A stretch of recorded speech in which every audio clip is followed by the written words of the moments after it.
the start of a new year means we get to start over, right? And so that mark in time means that there's hope that we can do something different this year. We can do better this year than we did last year.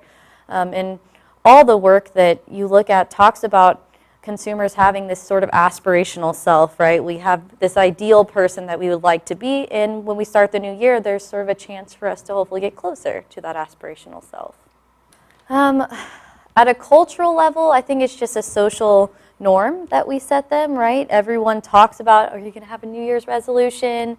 What's it going to be? And certainly marketers make sure that they tell you about their products and services that can help you meet or keep your New Year's resolutions. So at a cultural level, there's certainly an impact.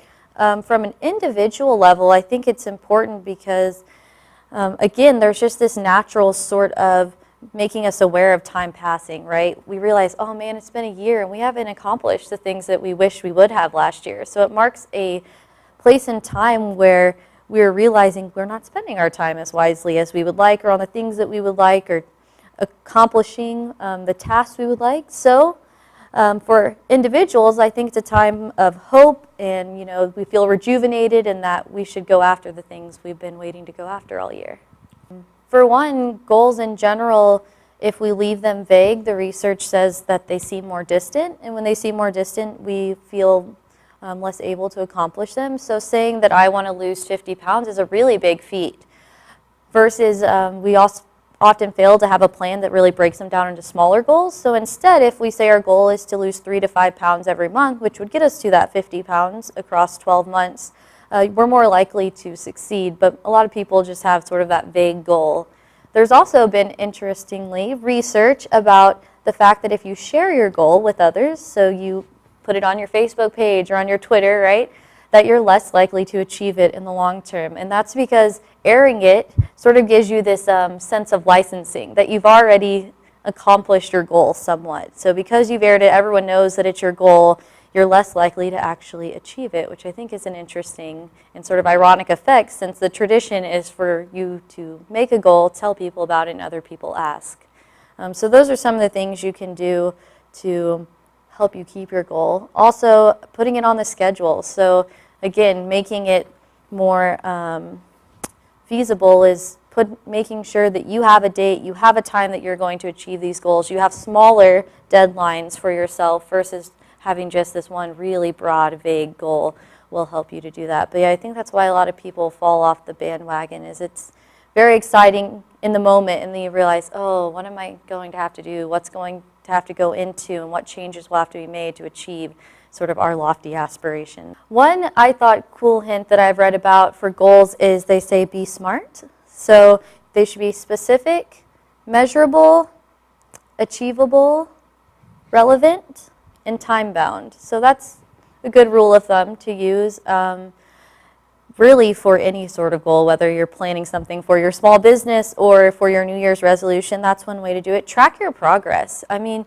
again, if we use the most popular goal of losing weight, being healthy, it's hard to really see the light at the end of the tunnel of that 50, 60 pounds you want to lose. Whereas if you see that, hey, I have these small victories that I can celebrate, it keeps sort of your motivation going, right, if you have small victories along the way. So make sure that you celebrate your progress, that you track it, and that you understand that progress, no matter what the goal is, isn't always going to be linear. You're not going to see progress or changes every month. Things happen. Sometimes we slip up, right? But as long as we realign ourselves with that goal and celebrate the small victories, it'll be easier. The idea of spending time salient or top of mind, right?